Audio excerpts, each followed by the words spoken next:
अस्सलाम वालेकुम स्टूडेंट्स, कैसे हैं आप लोग। उम्मीद है खैरियत से होंगे।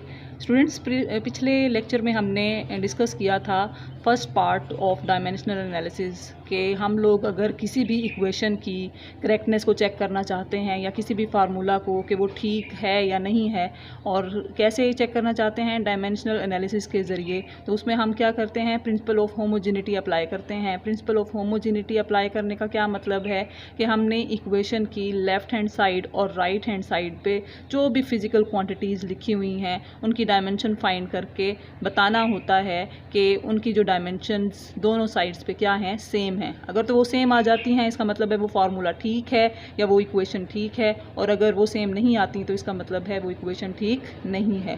तो ये हमारा जो फर्स्ट पार्ट था डायमेंशनल एनालिसिस का वो हमने डिस्कस किया था स्टूडेंट्स। अब हम लोग जो डिस्कस करने जा रहे हैं डिराइविंग द पॉसिबल फार्मूला। अच्छा स्टूडेंट्स, ये जो फर्स्ट पार्ट हमने डिस्कस किया था उसमें आपको इंपॉर्टेंट स्टेप्स में बता दूं। सबसे पहले अगर आपको कोई भी इक्वेशन दी जाती है, आपने सबसे पहले क्या करना होता है, उसकी लेफ़्ट हैंड साइड को उठाना होता है, उस पर जो फिज़िकल क्वांटिटी लिखी हुई है उसका सबसे पहले आपने जो यूनिट है वो लिखना होता है ताकि आप इजीली उसकी डायमेंशन लिख सकें।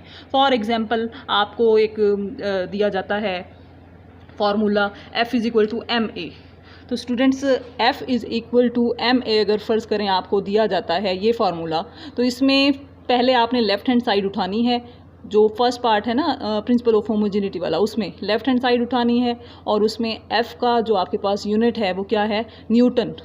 ऐसा यूनिट न्यूटन है, लेकिन आपने इसको कन्वर्ट करना है जो बेस यूनिट है, सिंपल बेस यूनिट, उसमें तो वो है किलोग्राम मीटर पर सेकंड स्क्वायर। किलोग्राम मीटर पर सेकंड स्क्वायर को स्टूडेंट सबसे पहले आपने उसकी डायमेंशन लिखनी है और उसके बाद फिर राइट हैंड साइड को उठाना है और इनकी यूनिट लिखने के बाद इनकी डायमेंशन लिखनी है। यूनिट लिखने से आसानी हो जाएगी और आप ईजीली जो है वो लेफ़्ट हैंड साइड और राइट हैंड साइड की डायमेंशन लिखेंगे, और अगर तो ये दोनों की डायमेंशन सेम आती हैं तो इसका मतलब है वो इक्वेशन या वो फार्मूला जो है वो डायमेंशनली करेक्ट है। तो अब हम चलते हैं सेकंड इसके मेथड की तरफ कि हम पॉसिबल फार्मूला अगर है हमारे पास कोई तो हम वो डिराइव कर सकते हैं। लेकिन कैसे डिराइव करेंगे, अगर हमें पता चल जाए कि जो फिज़िकल क्वांटिटी का हम फार्मूला डिराइव करने जा रहे हैं वो किन किन फैक्टर्स पे डिपेंड करता है, तो स्टूडेंट्स हम इजीली जो है ना उसकी फार्मूला को डिराइव कर सकते हैं। तो चलते हैं एक एग्जांपल को सॉल्व करते हैं। बिस्मिल्लाहिर्रहमानिर्रहीम, रब्बी ज़िदनी इल्मा। स्टूडेंट, आज हम डायमेंशनल एनालिसिस का सेकंड जो इसका पार्ट है कि हम किस तरह से किसी भी इक्वेशन वगैरह की करेक्टनेस को चेक कर सकते हैं, तो उसका दूसरा हिस्सा था कि डिराइविंग द पॉसिबल फार्मूला। हम किसी भी फार्मूला को हम डिराइव भी कर सकते हैं यूजिंग डायमेंशनल एनालिसिस। और अगर हमें ये पता चल जाए कि वो जो फिज़िकल क्वांटिटी है वो किन किन फैक्टर्स पे डिपेंड कर रही है, तो उसकी मदद से हम क्या करेंगे, वो उस फार्मूला को डिराइव कर सकते हैं। अब उसकी मैं आपको एक एग्जांपल देने लगी हूँ। ये आप लोगों के टेक्स्ट बुक में एग्जांपल है 1.5। तो स्टूडेंट्स, इसको मैं साथ साथ रीड आउट करती जा रही हूँ स्टेटमेंट को, और वो आपको स्क्रीन पे नज़र भी आ रही होगी। तो स्टूडेंट्स, ये जो है ना इसकी जो स्टेटमेंट है, derive a relation for the time period of simple pendulum using dimensional analysis, the various possible factors on which the time period में depend are length of pendulum, mass of bob, angle which the thread makes with vertical and acceleration due to gravity। तो students, आपसे कहा जा रहा है कि time period of simple pendulum जो है इसको आप लोगों ने देखना है कि ये किन किन फैक्टर्स पे डिपेंड कर रहा है, लेंथ पर, मैस पर, ठीक है, और एंगल पर, थीटा पर, और उसके बाद एक्सेलरेशन ड्यू टू ग्रेविटी यानी जी पर। अब हमें ये नहीं पता कि ये कितना डिपेंड कर रहा है, डायरेक्टली डिपेंड कर रहा है या इनडायरेक्टली डिपेंड कर रहा है। तो इस चीज़ को सॉल्व करने के लिए हम कहेंगे कि फ़र्ज़ करें L की पावर A है, M की पावर B है, थीटा की पावर C है और G की पावर D है। तो स्टूडेंट्स, हमने ये फ़र्ज़ कर लिया है कि ये इसकी पावर्स हैं। जब हम डिराइव कर लेंगे तो हमें पता चल जाएगा कि किस तरह से इसको डिराइव करना है। ये थी इसकी स्टेटमेंट। तो अब हम स्टूडेंट्स इसको डिराइव करते हैं। आपको पता है स्टूडेंट्स लेफ़्ट ये जो आपके पास है टाइम पीरियड है सिंपल पेंडुलम का, तो टाइम पीरियड अब हम प्रोपोर्शनैलिटी साइन ख़त्म करेंगे तो यहाँ पे क्या आ जाएगा कांस्टेंट, और साथ आ जाएगा एल की पावर ए, एम की पावर बी, थीटा की पावर सी, जी की पावर डी। तो स्टूडेंट्स अब हम इसको डिफ़ाइन करेंगे।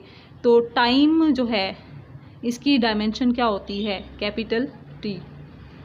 टाइम की डायमेंशन क्या होती है, कैपिटल टी डायमेंशन सिंबल है, और एल के लिए हम लिखेंगे कैपिटल एल और इसकी पावर ए, और इसी तरह से एम के लिए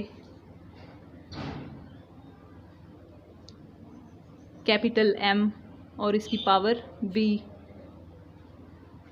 ठीक है स्टूडेंट्स, और जी के लिए हम लिखेंगे जी की पावर डी, और आपको पता है कि जी जो है ये ग्रेविटेशनल एक्सेलरेशन है, एक्सेलरेशन का यूनिट होता है एल, डायमेंशन होती है एल टी की पावर -2, और इसकी पावर हम क्या लिख देंगे, डी।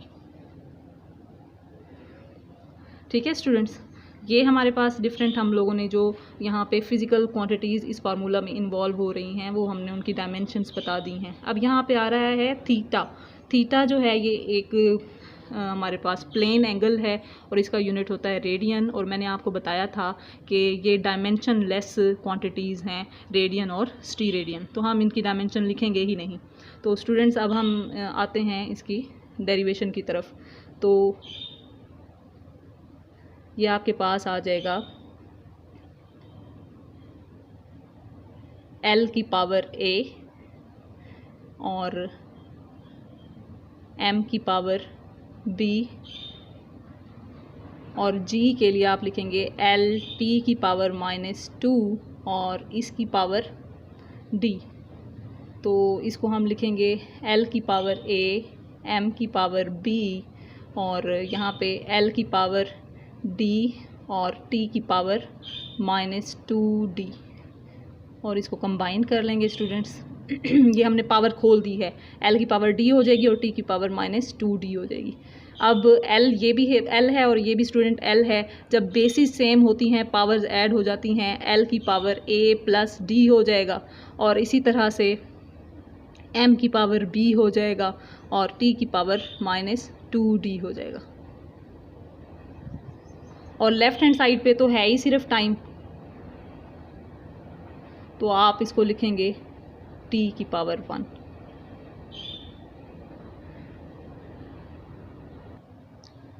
अब स्टूडेंट्स लेफ़्ट हैंड साइड पे जो है ना वो सिर्फ टाइम था, तो मैंने इसलिए m की पावर 0 और l की पावर 0 लिख दिया है। इससे कोई फ़र्क नहीं पड़ेगा क्योंकि ये भी 1 के बराबर होगा और ये भी 1 के बराबर।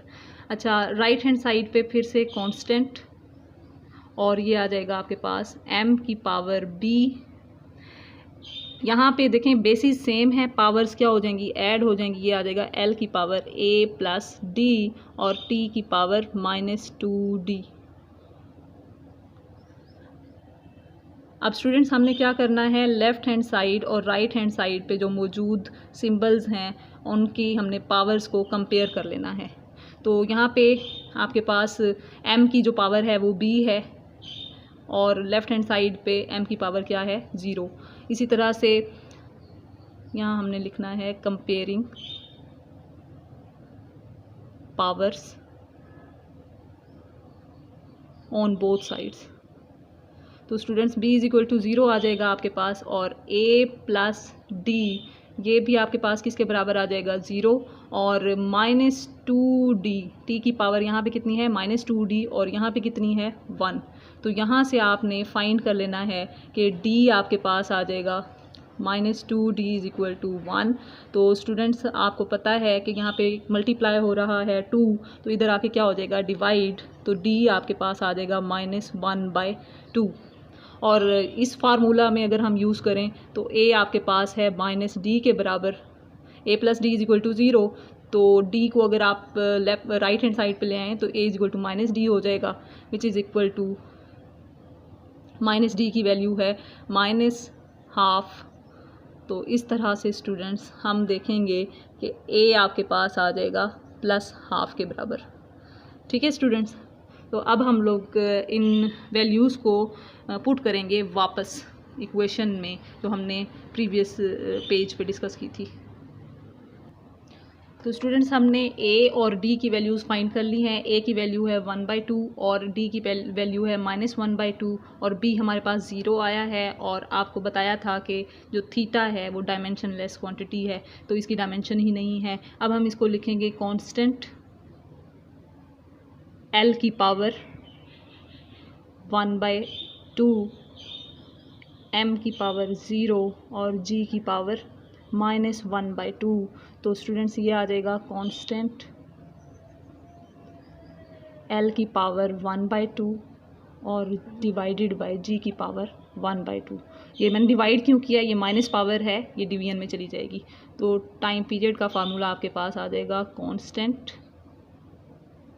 और एल ओवर जी और इसकी पावर 1/2।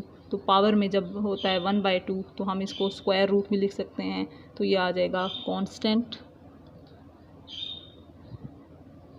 एल ओवर जी, जो कि फार्मूला है time period of simple pendulum का। तो इसका मतलब ये है डायमेंशनल एनालिसिस को यूज़ करते हुए हम पॉसिबल फार्मूला भी डिराइव कर सकते हैं, अगर हमें ये पता चल जाए कि वो जो हमारे पास क्वांटिटी है वो किन किन फैक्टर्स पे डिपेंड कर रही है, जैसा कि टाइम पीरियड, लेंथ, मास, एंगल और जो ग्रेविटेशनल एक्सेलरेशन था उस पे डिपेंड कर रहा था। तो उसको यूज़ करते हुए हमने डायमेंशनल एनालिसिस का सेकंड मेथड इस्तेमाल किया और फिर हम लोगों ने क्या फाइंड कर लिया, पॉसिबल जो फार्मूला टाइम पीरियड का ऑफ सिंपल पेंडुलम का बन रहा था।